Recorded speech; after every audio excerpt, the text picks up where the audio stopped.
दोस्तों 80 और 90 के दशक की हिंदी फिल्मों में अक्सर एक अंग्रेज फिल्म के मेन लीड यानी हीरो से पिटता हुआ नजर आता था। कभी किसी हीरोइन पर जुल्म ढाते हुए तो कभी किसी हीरो को उकसाते हुए।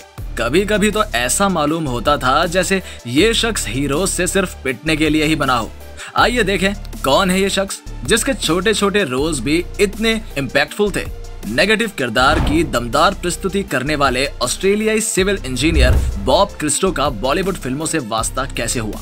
आखिरकार दूर देश का एक इंजीनियर हिंदी फिल्मों का फेमस विलन कैसे बना? भले ही इस विलन को उनके असल नाम से ज्यादा लोग न जानते हो, पर लोगों को एक अंग्रेज विलन के तौर पर उनकी छवि हमेशा याद रहती है। दोस्तों आइए इस रोचक गुत्थी को सुलझाते हुए जानते हैं बॉलीवुड के दमदार विलनों में से एक बॉब क्रिस्टो के जीवन से जुड़ी बातों के बारे में। बॉब क्रिस्टो का जन्म सन 1938 में ऑस्ट्रेलिया के सिडनी शहर में हुआ था। बॉब का पूरा नाम रॉबर्ट जॉन क्रिस्टो था। उनका जिंदगी नामा काफी दिलचस्प है क्योंकि ये सिर्फ बॉलीवुड तक ही सिमटा हुआ नहीं है।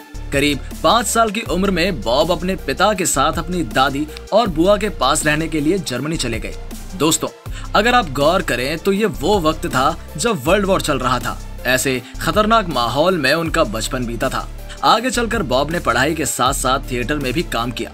इसी दौरान बॉब अपनी पहली पत्नी हेल्गा से मिले थे। हेल्गा के साथ बॉब का जीवन अच्छा गुजर रहा था। उनके 3 बच्चे भी हुए, एक बेटा और 2 बेटियां। पर बॉब की कहानी में एक दुखद मोड़ तब आया जब उन्होंने अपनी पत्नी हेल्गा को एक कार एक्सीडेंट में खो दिया। इसके बाद उन्हें जिंदगी के कुछ टफ फैसले लेने पड़े। अपने 3 बच्चों को उन्होंने एक अमेरिकी दंपत्ति को सौंप दिया और खुद आर्मी के एक असाइनमेंट के लिए वियतनाम चले गए। उनका कारवां यही नहीं थमा।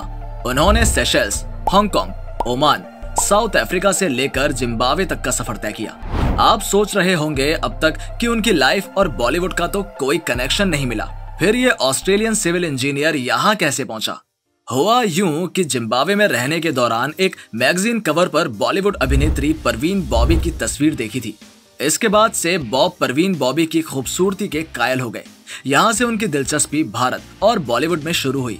मजेदार बात तो यह है कि ओमान की एक कंस्ट्रक्शन कंपनी में उनकी नौकरी उस दौरान पक्की हो चली थी। उसके कॉन्ट्रैक्ट लेटर का बॉब को इंतजार था। उन्होंने सोचा क्यों ना इस टाइम को यूटिलाइज कर और मुंबई विजिट पर गौर फरमाया जाए। खूबसूरत परवीन बॉबी से मिलने की हसीन हसरत लिए भारत का रुख करने वाले बॉब को क्या पता था कि बॉलीवुड ही उनकी डेस्टिनी बन जाएगा। समंदर के दीवाने क्रिस्टो ने मुंबई आकर जुहू बीच का रुख किया। वहां वो तैरने और वाटर स्पोर्ट्स की सुविधा देखने गए। वहां जाकर बॉब को पता चला कि वहां एक फिल्म की शूटिंग हो रही है, जिसकी यूनिट वहां एक टी स्टॉल पर चाय पी रही थी। और बातों बातों में बॉब को पता चला कि कैमरामैन कल ही परवीन बॉबी से मिलने वाला है, उनकी फिल्म द बर्निंग ट्रेन की शूटिंग के सिलसिले में। फिर क्या था, बॉब की मन की मुराद पूरी हो गई। सुबह सुबह ही वो उससे पता लेकर शूटिंग सेट पर पहुंच गए। अगले दिन जब बॉब अपने नए दोस्त के पास पहुंचे तो उससे बात कर ही रहे थे कि उन्हें पीछे से परवीन बॉबी की आवाज सुनाई दी। वो हड़बड़ाहट में एक गड़बड़ी कर बैठे। परवीन को देखते ही उन्होंने बोला, अरे आप तो वो मैगजीन वाली लड़की नहीं है जिसकी तस्वीर मैंने देखी थी। इस बात पर परवीन बहुत जोर से हंसी और बोली, मैं मेकअप सिर्फ शूटिंग के दौरान ही करती हूँ, क्या मैं बिना मेकअप के इतनी बुरी दिखती हूँ? तब जाकर बॉब ने बताया कि वो किस प्रकार उनसे मिलने के लिए कितने दिनों से तड़प रहे हैं। आगे चलकर बॉब को परवीन के साथ काम करने का मौका मिला और उन्होंने कई फिल्मों में काम किया। यहाँ तक कि दोनों काफी अच्छे दोस्त भी बन गए और काफी सालों तक वो दोनों पड़ोसी भी बने रहे। जब परवीन की मौत की खबर आई तो बॉब इस बात को मानते थे कि परवीन ने खुदकुशी की है। अब आप सोच रहे होंगे कि बॉब को हिंदी फिल्मों में काम करने का मौका कैसे मिला। बॉब को हिंदी फिल्मों में काम का मौका संजय खान ने दिया था। उनकी पहली फिल्म अब्दुल्ला थी, जिसमें राज कपूर, संजय खान और जीनत अमान जैसे दिग्गज कलाकारों ने काम किया था। ये फिल्म वर्ष 1980 में रिलीज हुई थी।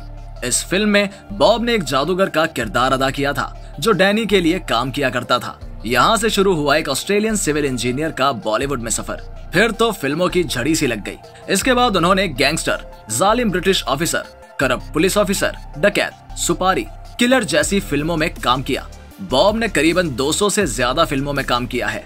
हैरानी की बात तो ये है कि जो इंसान स्वभाव से इतना अच्छा था, उसे सिर्फ फिल्मों में नेगेटिव किरदार ही करने को मिले। उनका करियर टाइपकास्टिंग का एक एग्जाम्पल हो सकता है। उन्हें कभी किसी ने पॉजिटिव कैरेक्टर ऑफर करने की कोशिश ही नहीं की। एक बार हुआ यूं कि उन्हें एक पादरी का रोल मिला था, पर वो फिल्म किसी बात से अटक गई और ऐसा रोल उन्हें दोबारा कभी नहीं मिला।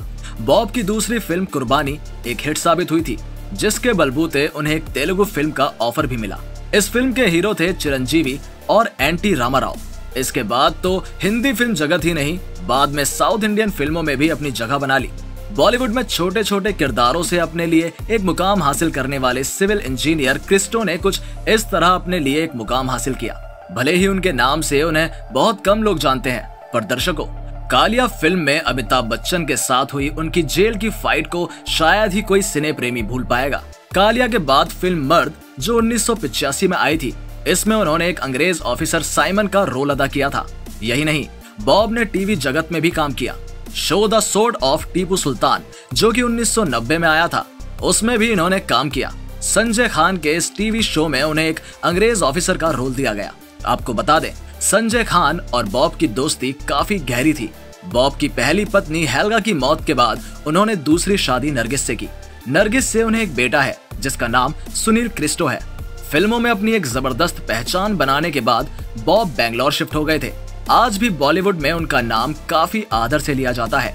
20 मार्च सन 2011 को बॉब क्रिस्टो की हार्ट अटैक से मौत हो गई, जिस पर बड़े बड़े कलाकारों ने शोक व्यक्त किया था, जिनमें से एक थे अभिषेक बच्चन। अभिषेक ने यह बताया कि बचपन के दिनों में पापा के सेट पर बॉब के साथ उनकी काफी मीठी मीठी यादें हैं। बॉलीवुड को कई यादगार रोल्स देने वाले सिविल इंजीनियर बॉब को हम सलाम करते हैं। और दोस्तों, आशा करते हैं कि आपको उनके बारे में काफी जानकारी मिली होगी। ऐसी और जानकारियों के लिए बने रहिए हमारे चैनल के साथ। शुक्रिया।